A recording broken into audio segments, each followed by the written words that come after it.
ओम शांति। 4 जून 2026। बाबा के महावाक्य। मीठे बच्चे, तुम पारलौकिक बाप को यथार्थ रीति जानते हो, इसलिए तुम्हें ही सच्चे प्रीत बुद्धि व आस्तिक कहेंगे। प्रश्न: बाप के किस कर्तव्य से सिद्ध होता है कि वह भक्तों का रक्षक है?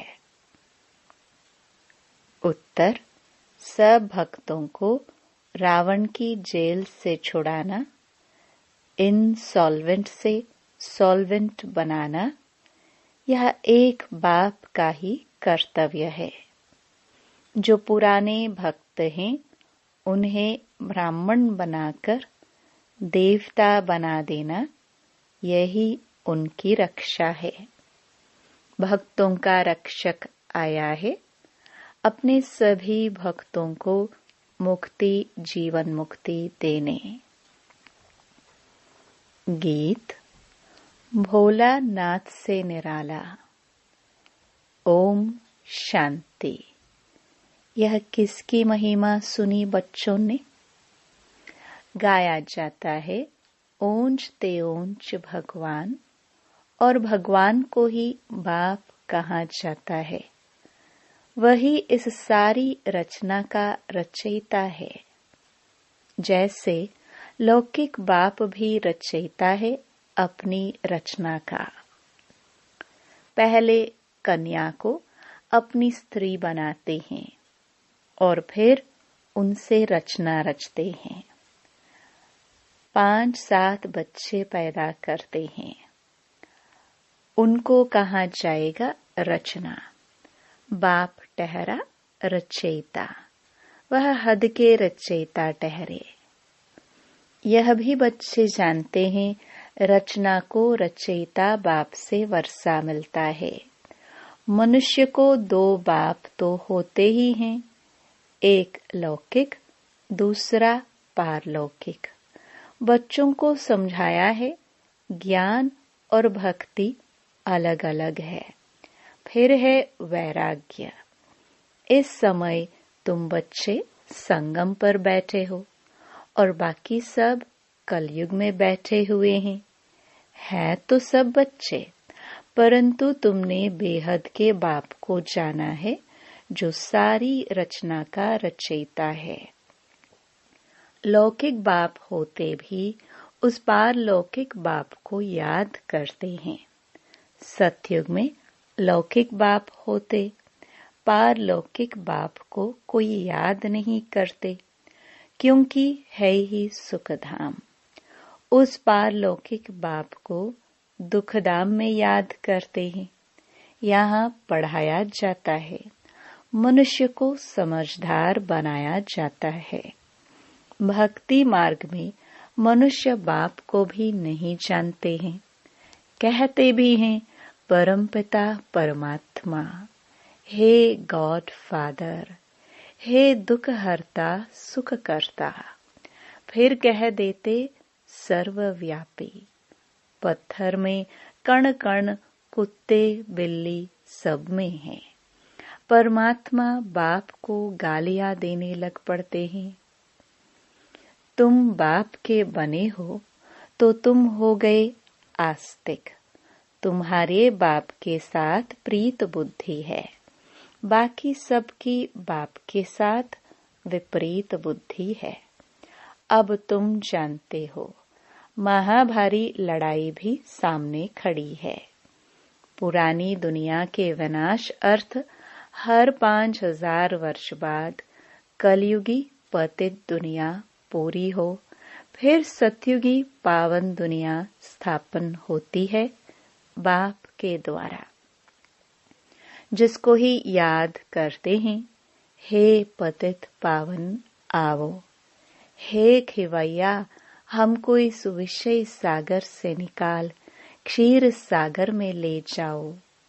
गांधी जी भी गाते थे, पतित पावन सीताराम, हे राम सब सीताओं को पावन बनाओ। तुम सब हो सीताएं भक्तियां, वह है भगवान, सब उनको पुकारते हैं। वह तुमको पतित से पावन बना रहे हैं। तुमको कहाँ भी धक्के नहीं खिलाते हैं। ऐसे नहीं कहते तीर्थों पर जाओ, कुंभ के मेले पर जाओ। नहीं, यह नदियाँ कोई पतित पावनी नहीं है। पतित पावन एक ज्ञान का सागर बाप है। सागर व नदियों को कोई याद नहीं करते हैं, पुकारते हैं बाप को, हे पतित पावन बाबा, हमको पावन बनाओ। बाकी पानी की नदियाँ तो सारी दुनिया में है, वह थोड़ी ही पतित पावनी है। पतित पावन एक बाप को ही कहा जाता है। वह जब आए तब आकर पावन बनाए। भारत की महिमा बहुत भारी है। भारत सब धर्मों का तीर्थ स्थान है। शिव जयंती भी यहाँ गाई जाती है। सतयुग तो है पावन दुनिया, उसमें देवी देवता रहते हैं। देवताओं की महिमा गाई जाती है। सर्वगुण संपन्न, 16 कला संपूर्ण। चंद्रवंशियों को 14 कला कहेंगे। फिर सीढ़ी नीचे उतरते हैं। बाप आकर सेकंड में सीढ़ी चढ़ाए शांति धाम, सुख धाम में ले जाते हैं। फिर 84 का चक्कर लगाए सीढ़ी उतरते हैं। 84 जन्म कोई ने तो जरूर लिए होंगे। मुख्य है सर्वशास्त्रमयी शिरोमणि गीता, श्रीमद् भगवत माना भगवान की गाई हुई। परंतु भगवान किसको कहा जाता है, यह पतित मनुष्य नहीं जानते। पतित पावन सर्व का सद्गति दाता एक निराकार शिव ही है। परंतु वह कब आया यह कोई नहीं जानते। बाप आपे ही आकर अपना परिचय देते हैं। अब देखो, यह बच्चे और बच्चियां दोनों बाबा कहते हैं। गाया भी जाता है, तुम मात पिता। तुम्हारे इस राजयोग सीखने से सुख घनेरे मिलते हैं। तुम यहाँ आते ही हो बेहद के बाप से स्वर्ग के 21 जन्मों का वर्षा पाने। अब शिव जयंती भी भारत में ही मनाते हैं।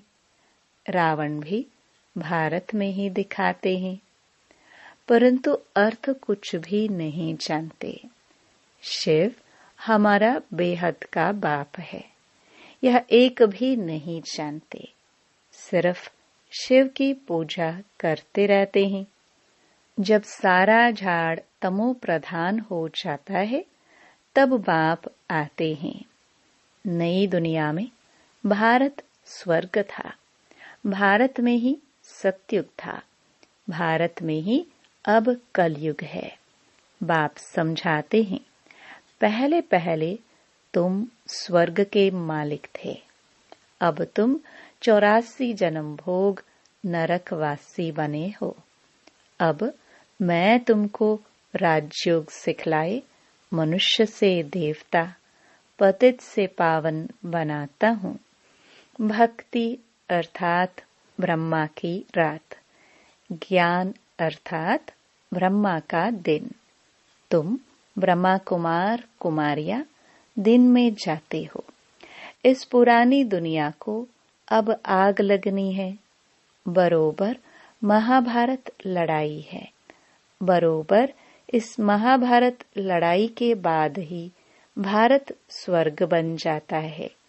अनेक धर्म विनाश हो, एक धर्म की स्थापना होती है। तुम बच्चे बाबा के मददगार बन आदि सनातन देवी देवता धर्म की स्थापना कर रहे हो। तुम स्वर्ग के मालिक बनने लायक बन जाएंगे तो फिर विनाश शुरू हो जाएगा। यह है शिव बाबा का ज्ञान यज्ञ। फिर शिव कहो व रुद्र कहो, कृष्ण ज्ञान यज्ञ कभी नहीं कहा जाता। सतयुग त्रेता में यज्ञ होता नहीं। यज्ञ तब रचा जाता है जब उपद्रव होता है, अनाज नहीं होगा व लड़ाई लगेगी, तो यज्ञ रचेंगे शांति के लिए। तुम बच्चे जानते हो, विनाश होने बिगर तो भारत स्वर्ग बन न सके। भारत माता शिव शक्ति सेना गाई हुई है। वंदना पवित्र की ही की जाती है।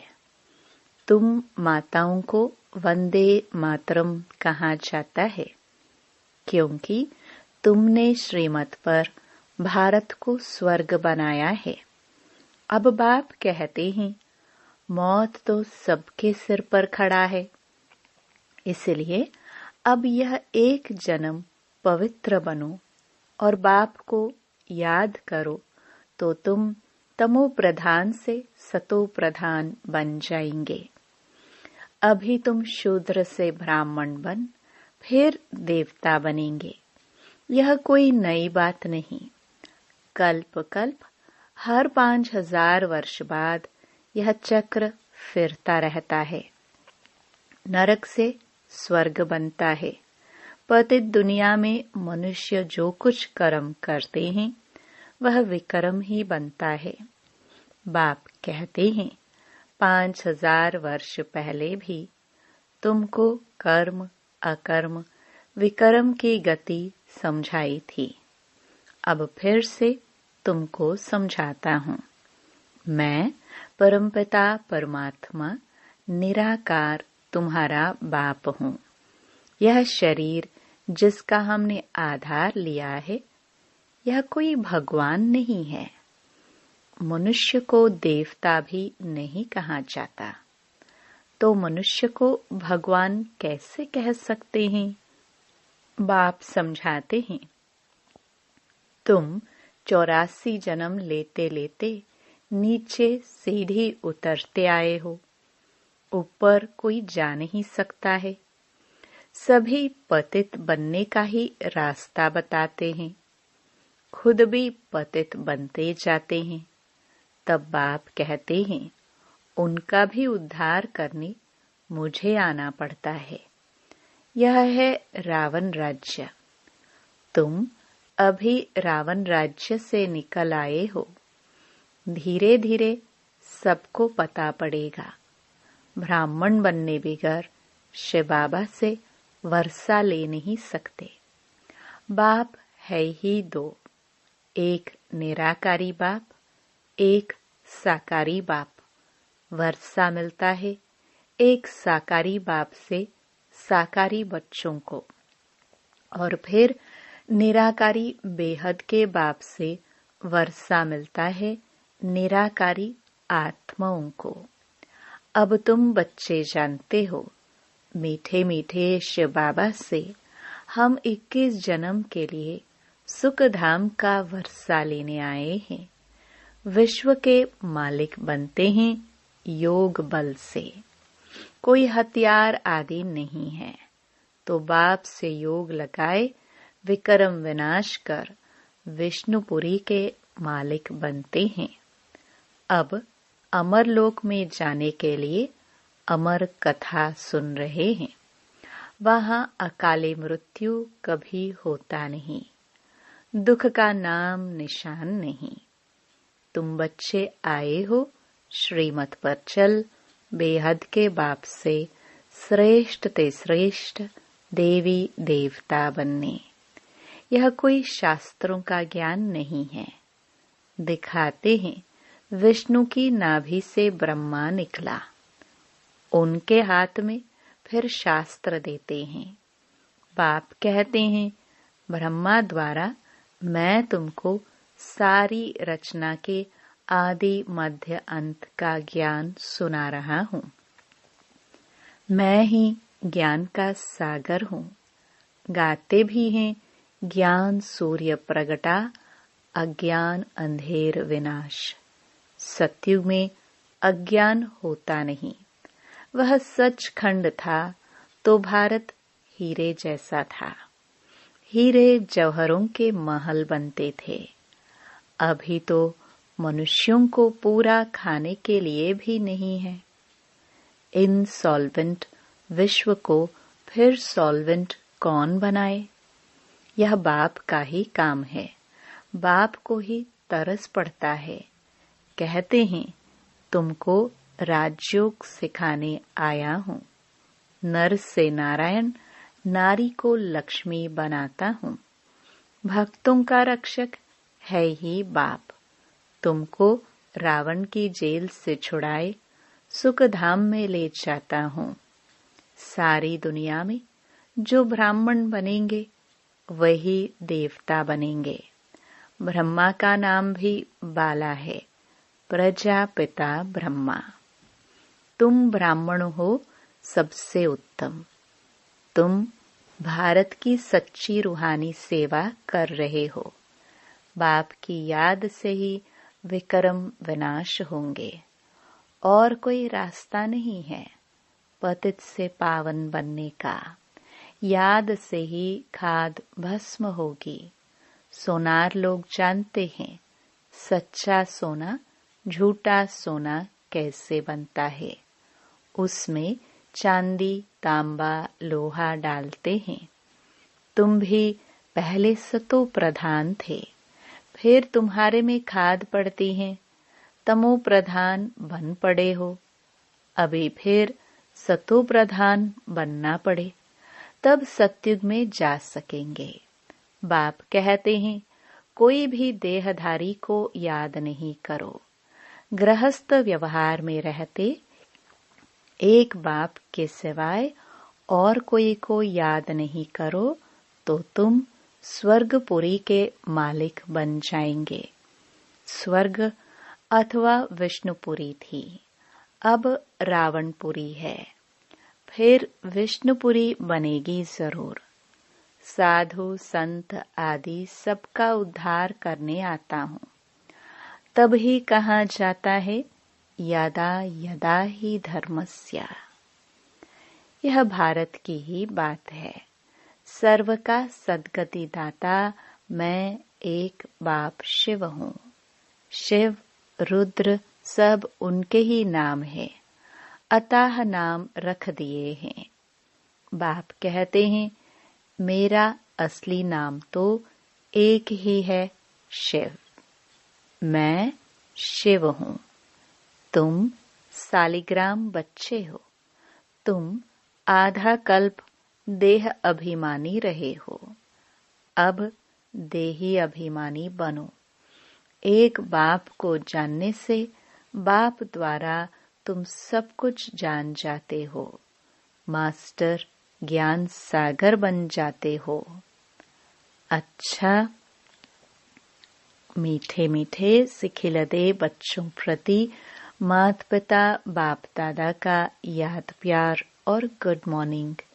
रूहानी बाप की रूहानी बच्चों को नमस्ते। धारणा के लिए मुख्य सार। पहला, श्रीमत पर चलकर श्रेष्ठ ते श्रेष्ठ देवता बनना है। सारे विश्व की सच्ची सच्ची रूहानी सेवा करनी है। आदि सनातन देवी देवता धर्म की स्थापना में बाप का पूरा मददगार बनना है। दूसरा, आत्मा को सच्चा सोना बनाने के लिए एक बाप के सिवाय किसी भी देहधारी को याद नहीं करना है। पारलौकिक बाप से सच्ची सच्ची प्रीत रखनी है। वरदान, आत्मिक उन्नति के साधन द्वारा सर्व परिस्थितियों पर विजय प्राप्त करने वाले अकाल मूर्त भव। जैसे शरीर निर्वाह के लिए अनेक साधन अपनाते हो, ऐसे आत्मिक उन्नति के भी साधन अपनाओ। इसके लिए सदा अकाल मूर्त स्थिति में स्थित होने का अभ्यास करो। जो स्वयं को अकाल मूर्त आत्मा समझकर चलते हैं, वह अकाले मृत्यु से, अकाल से, सर्व समस्याओं से बच जाते हैं। मानसिक चिंताएं, मानसिक परिस्थितियों को हटाने के लिए सिर्फ अपने पुराने शरीर के भान को मिटाते जाओ।